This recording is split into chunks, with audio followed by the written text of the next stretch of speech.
Alright everybody, life's journey at 50. So this is my 50,000 mile review on Cap.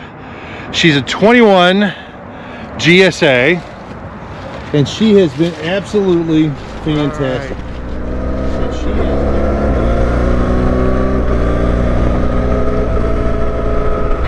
But you can feel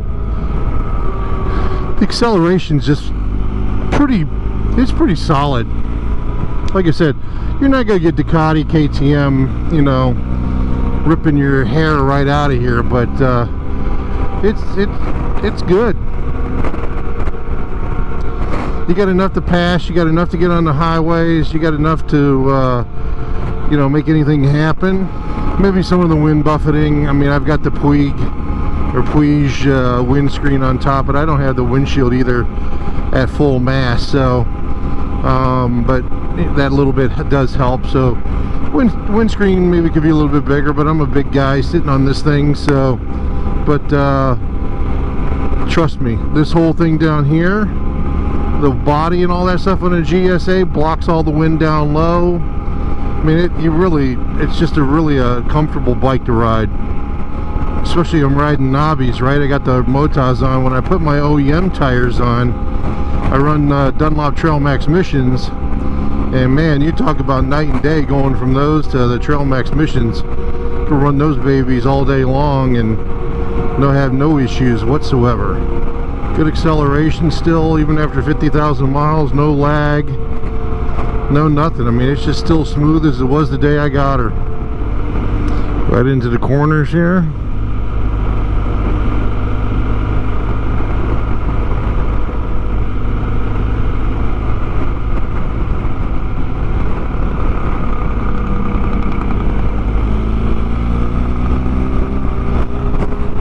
Acceleration to get on the road.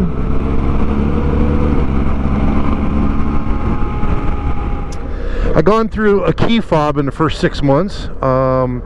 Had to get a new one of those. Something wasn't connecting properly, so that was you know, nothing wrong there. Warranty, they took care of that. And then I've had 2 batteries replaced under warranty. BMW's been good enough about that to replace my battery. So yeah, those are a couple of things. I mean, you know, to me those are minor things. So other people, they might say something else. And I think the battery piece is because I've kept the key fob too close, and maybe that drained it, or I don't, you know, at the end of the day I haven't had to worry about it. But in a couple of years I've gone through a couple batteries. Yeah, I think, you know, for the most part, I've had no real issues with the bike. Now, is it clunky in first and second gear? Yes, it is clunky going from first to second. Sometimes you got to pull in the clutch. It is what it is. You know, I mean, there's just about anything you can pick on a lot of different bikes, but I've been extremely happy with this. And actually, that clunkiness really, to me, goes away after about 15-20 minutes of riding it. For whatever reason, I seem like it warms up or whatever, and it, you know, it does a little bit different. So yeah, I think that's just part of it. But yeah, this bike's been fantastic.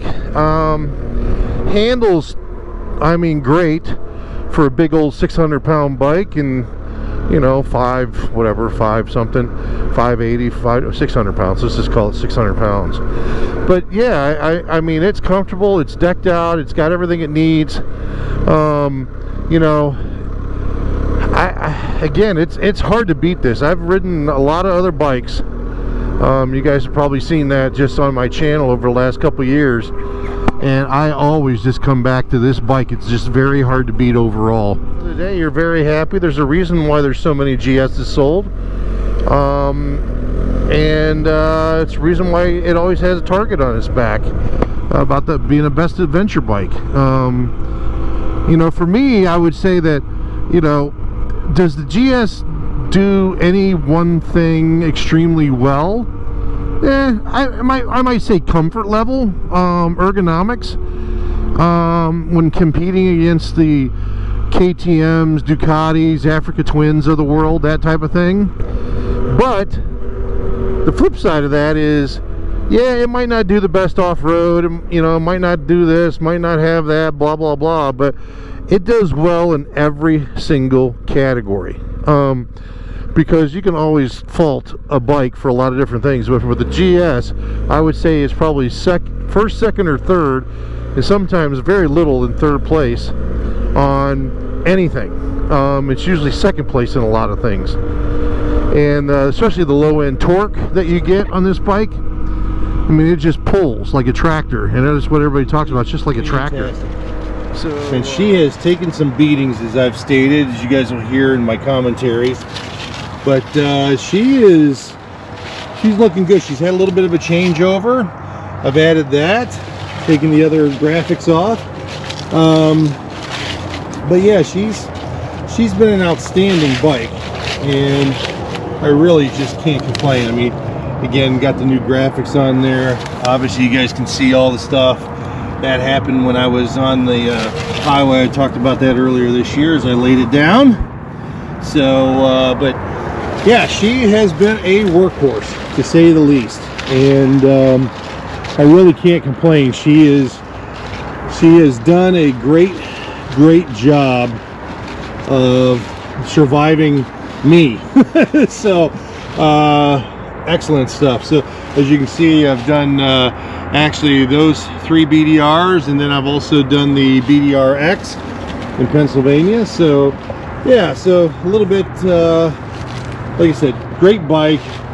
She's been banged up, dropped, all kinds of things, but at the end of the day, she has been a workhorse. So at 50, it's almost 50, well, 51,000 miles on the bike. I've had no real issues, as I've talked about. Like I said, she has been just great. You know, you do your normal maintenance, wear and tear, that stuff. You've got your oil changes. Obviously, you do your valve checks. Those are at 24 and 48,000.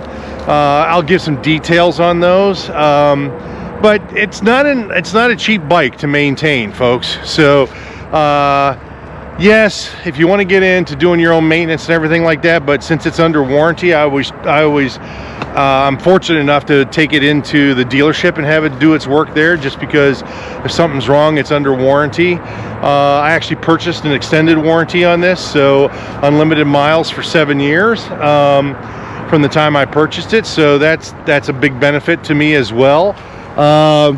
So yeah, like I said, I can't really complain too much about it. I will share some of the details on the pricing and really what the costs are for me to do maintenance and that at my local dealer here in Ohio, Southern Ohio, in Cincinnati. But she has been a fantastic bike. I have literally ridden it all over the place. A lot of people give me a hassle about, you know, oh, it's a big bike, why are you riding a big pig or whatever like that. And I have to say, I've had no problems. And yes, it is heavy. Yes, there is times that maybe I do wish I had a smaller bike. I've had smaller bikes, and I just always gravitate back to Cap because she does such an excellent job for me. And the other thing is I have to give credit to the folks that I've trained with. I've been at the BMW Performance Center with those folks. I've spent time with the Dragoos at dart training, and then I've spent multiple sessions and actually riding with Tom Asher, who is a former GS Trophy 2016 and has his own training courses. And I've spent a lot of time riding with him, and then other excellent riders out there, and those that maybe watch this or know who you are, have really taught me really how to handle the bike and just how to operate in certain circumstances, because again, there is a finesse to these big bikes when you're out doing the things that we're doing on them, and a lot of people don't do them on these bikes. Most of these bikes are used for touring or, you know, for just tooling around. A lot of people don't even take them on gravel roads or even a fire road or whatever you want to call it. So I'm probably one of a very small percentage of folks that really take these bikes out and do anything with them. So but again, love the bike. It's a great machine. If you could get into the BMW world, you know, I know the 1300's coming out. It's going to be a little bit lighter and stuff like that, but I would tell you, it's been just a phenomenal bike, and I really can't. All right, folks, 51,000 miles. Had it since March of 21. She's been through a lot. Check out my modifications video. I'll try to link that in the description below. And again, if you get a chance, subscribe, like. I'm close to 2,000 subscribers. Really appreciate everybody that that subscribes and spends their time looking at my videos, because again, I try to share my experiences getting into this for just a few years and all the things that I've done over the last basically 28 to 30 months. So it's been pretty wild, and there's been a lot of great people out there that's supported me and helped me in this journey. So thanks, and we'll see you soon. Take care. Bye-bye.